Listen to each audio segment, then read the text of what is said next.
سکھن تھانے کی حدود بھینس کالونی 12 نمبر روڈ کے قریب پولیس کا ملزمان سے آمنا سامنا۔ پولیس کی جوابی فائرنگ سے ملزم زخمی حالت میں گرفتار کیا گیا، جبکہ ساتھی فرار ہونے میں کامیاب ہو گیا۔ پولیس کے مطابق زخمی ہونے والے ملزم بعد ازاں دوران علاج جاں بحق ہو گیا۔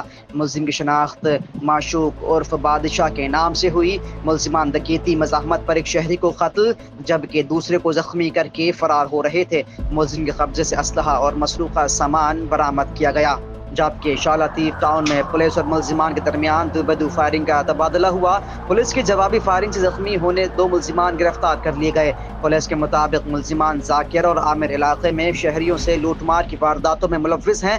ملزمان کے قبضے سے اسلحہ، نقدی اور مسروقہ سامان برآمد ہوا۔ ادھر تھانہ اقبال مارکیٹ کی حدود سندھی گوٹ میں پولیس نے سرچ آپریشن کیا۔ آپریشن جرائم پیشہ افراد کی موجودگی کی اطلاع پر کیا گیا۔ اس دوران مشتبہ افراد کا بایو میٹرک تلاش ڈیوائس کی مدد سے کرمنل ریکارڈ چیک کرنے کے بعد متعدد افراد کو حراست میں لے کر تھانے منتقل کر دیا گیا۔